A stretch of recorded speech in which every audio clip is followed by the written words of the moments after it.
Hi everyone! So, meron tayong sasagutin dito na tanong. Sabi ganun sa akin, pagkatapos ng set number 5, ano po yung next na gagamitin? So, ang pinag-uusapan natin for now is all about Dr. Alvin. Ito po yung, na-post ko na po yung pinaka-video, yung pinaka-review ko about this set. At set number 5 siya, everyone. So, set number 5 siya. Ayan yung pinaka-cream niya during night. Alam nyo ba, nabili ko to kung hindi ako nagkakamali, month of October.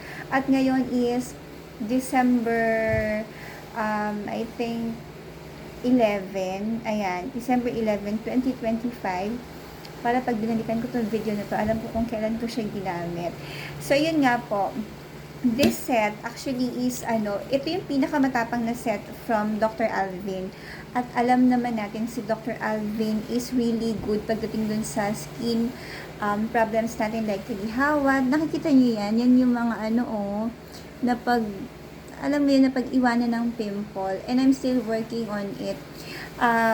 Nag-start ako ng October 2025 at hindi ko pa naubos yung isang set. Ito lang po yung pinaka-sunscreen, yung gamit na gamit ko. Kasi everyday nagsa-sunscreen ako. Ito yung pinaka-gamit na gamit ko kasi siya, I think like, malakas ako sa sunscreen. This has pala 50 PA+++, broad spectrum. So, very high protection daw siya as it whitens, protect, and moisturize. Again, ito po is ginagamit, sabing ganun dun sa instruction, parang dapat dalawang box yung magagamit mo before ka mag-switch dun sa maintenance set nila or yung pinaka-mild version na set. At ako nga, since hindi ko pa nauubos, kita nyo ba? Ito, ang dami pa nito, halos hindi ko siya nagagalaw. Bakit? Kapag gumagamit ako ng toner at sinasabayan ko nito, kinaumagahan nagma-micropeel na, hindi lang micropeel, actually visible yung peel visible, very visible. For this one kasi parang patapos na siya. Mind you, everyone, nag-apply ako nito like siguro 5 days ago.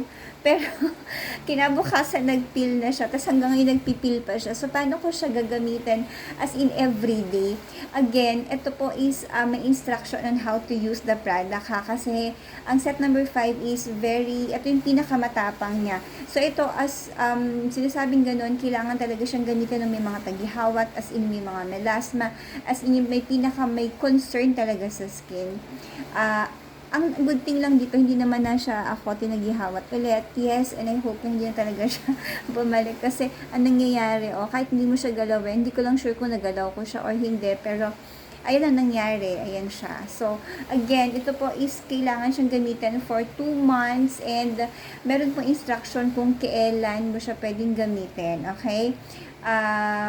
Ayun, so since hindi pa nga nakaka 1 month at ito lang sunblock yung gamit na gamit sa akin, ito pa rin yung gagamitin kong set after ko maubos to. Pero sa tingin ko, matatagalan pa to kung kailan ko siya maubos, hindi ko alam.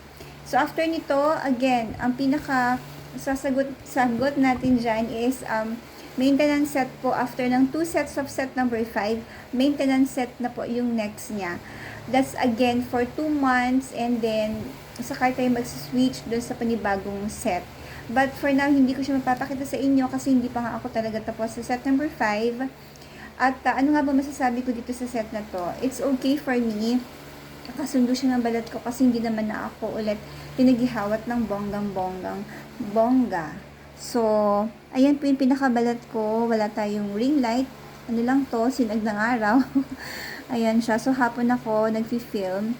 Meron tayong mga peeling kasi kapag nag-peel to, kapag ginamit mo tong hydroquinone tretinoin na na toner, tsaka itong cream na ganun din, hydroquinone tretinoin rejuvenating advance kasi to So, ang bilis niyang mag-peel. As invisible yung peeling niya. Okay? So, hindi lang siya micro peel, as in visible, very visible yung pagpipil niya. So, if you are looking for rejuvenating set that's really powerful pagdating doon sa, as in may peeling effect, tapos talagang malakas siyang magbakbak, recommended ko po si Dr. Alvin set number 5. Kung hindi ka po masyadong kung hindi ka masyadong tinitigihawa at wala ka masyadong concern, then siguro pinakamaganda is mag-start ka dun sa pinaka mahina, which is yung set number 1, and then 2, 3, 4, 5, paakyat naman yun siya, everybody. Ayan siya. So, ayun lang po, and I hope nasagot ko yung question mo, haba ng sinabi ko. Okay, so yun lang muna for today. Thank you so much, everyone. Please do like, share, subscribe sa ating channel, everybody. God bless po.